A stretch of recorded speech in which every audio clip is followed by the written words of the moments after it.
The holidays are right around the corner, and if you're looking for a movie to see with your family over this holiday season, Align's new movie guide has you covered. Here to discuss is actor and producer Matthew Marsden and filmmaker Vince Salerno. And Vince wrote this guide for Align. So let's start with you. Let's dive into what you think are some of the biggest films right now. Okay. So the big thing that everyone's talking about right now is actually this weekend, Sonic the Hedgehog 3 and Mufasa the Lion King. So these are like the last two big tentpole films to be coming out this year. Sonic is riding off of, this is now the third installment in a highly successful franchise.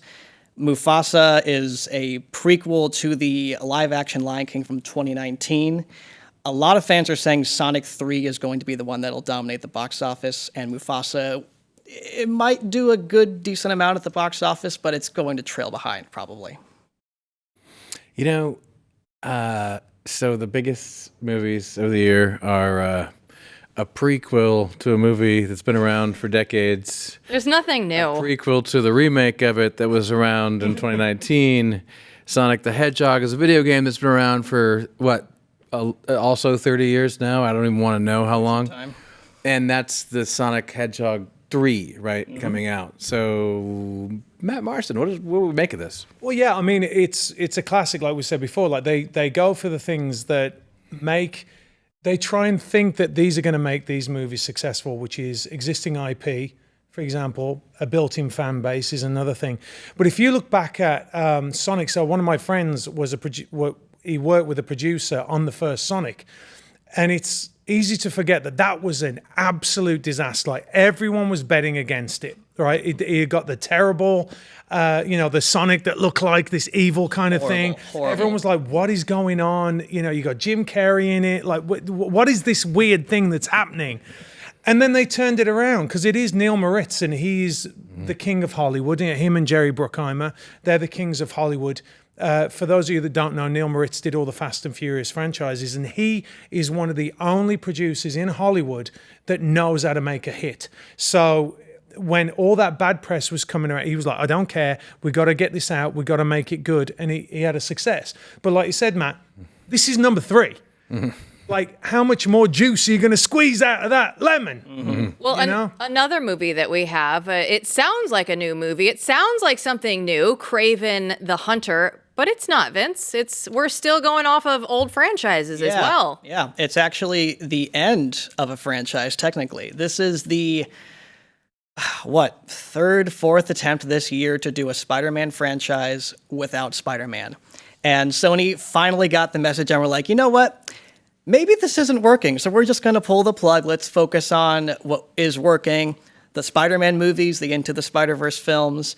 This is a box office disaster. And this was actually one of the more optimistic films coming up. People were really thinking this was going to be the one to be a hit with audiences and with critics, and it just wasn't. I mean, it's embarrassing to say that the Venom films, and those aren't even that great. The Venom films are the ones that are the crown jewel of that franchise, which isn't really saying much. Yeah, again, I don't how it's like finding the fringe and the crumbs off the table, and then trying to resurrect them. There's no impetus or risk taking to create anything new, and that just I think it bothers a lot of people. What do you make of this? Well, I think what they're all trying to do is what James Gunn did with Guardians of the Galaxy. Because when he came out with that, everyone was like, Guardians of the Galaxy, like this is some obscure Marvel, group of characters that nobody really knows. It's not really a big thing.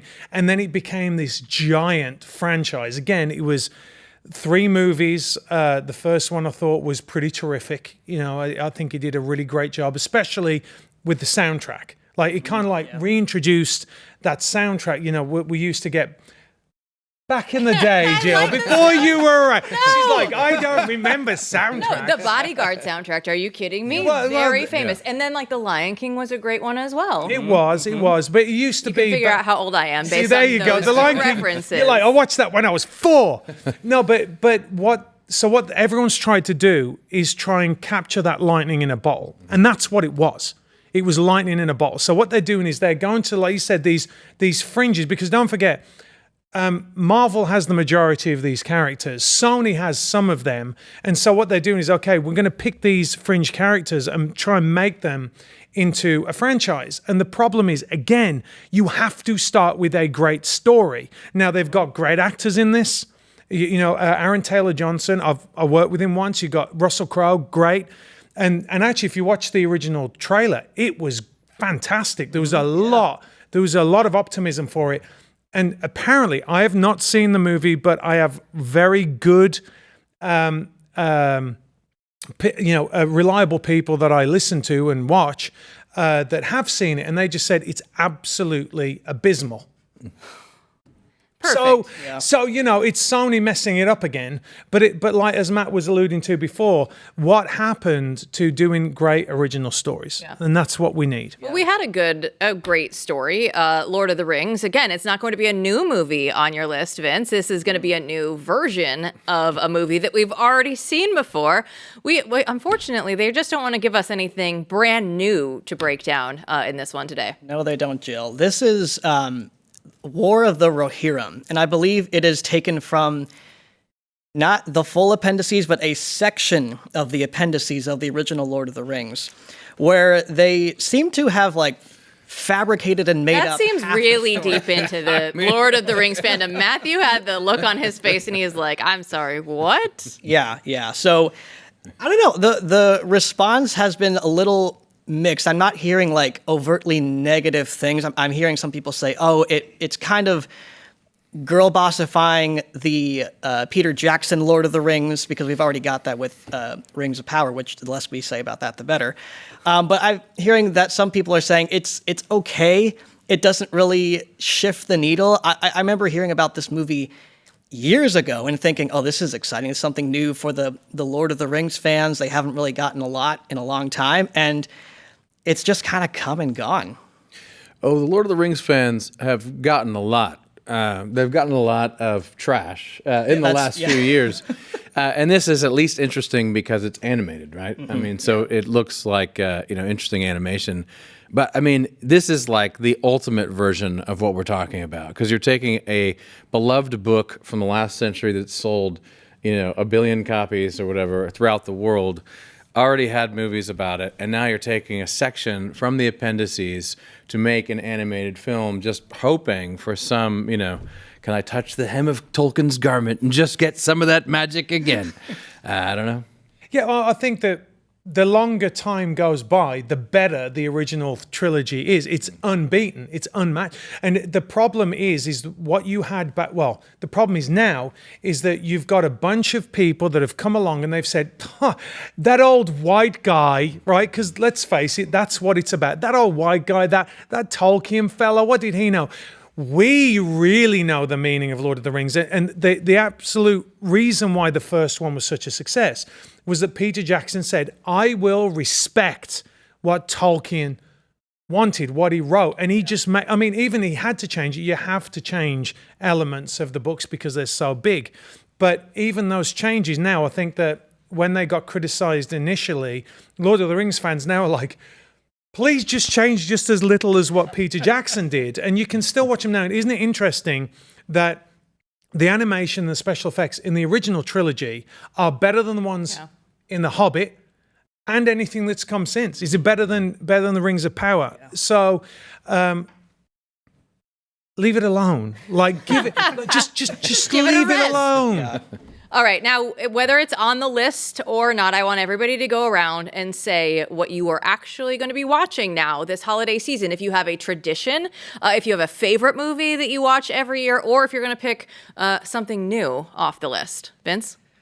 Well, I have a 1.5-year-old son, and he's not ready to go to the movie theaters anytime soon. So if we go to the theaters, it'll be for date night probably. We actually have to see Wicked. I haven't even seen Wicked yet, which has taken the world by storm. But no, we're probably going to rewatch some of our classics. Elf, Christmas Vacation. Christmas Vacation is like my wife's favorite movie. We watch it every year. I like her already. Yeah. And my father-in-law, he's like Chevy Chase incarnate. So that's a tradition that we have in our family. So we're going to do that. What about you?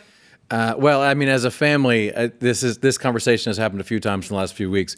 we can't watch Elf yet. Wait, turn it off.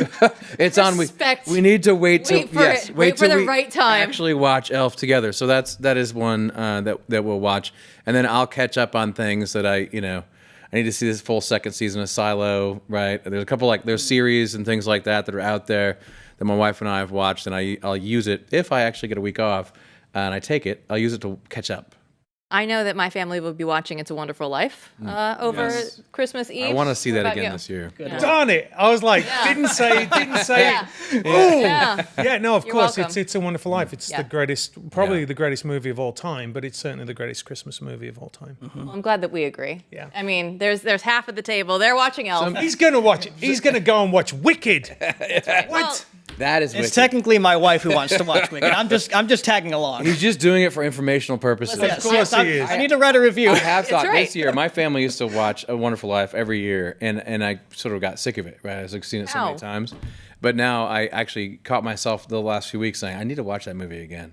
Sometimes it's just a year. We're getting older, Matt. We're getting older. You're you like- start to identify with different characters. You complete me. I see me in you. You're walking. You're looking down off a bridge. Anyway, it's a weird feeling. our coworker Steve Dace always watches It's a Wonderful Life, and he always live tweets it. And Steve is a Protestant, and he was typing out Mary, Mary. Da-da. He about started a Christian war on his Twitter feed because they're like, "Why are you talking about Mary?" Yeah, you can't be doing that. It is the funniest thing every year, and we're like, if you know, you know. He's tweeting It's a Wonderful Life. But guys, thanks so much, and enjoy your holiday season. Thanks for coming in.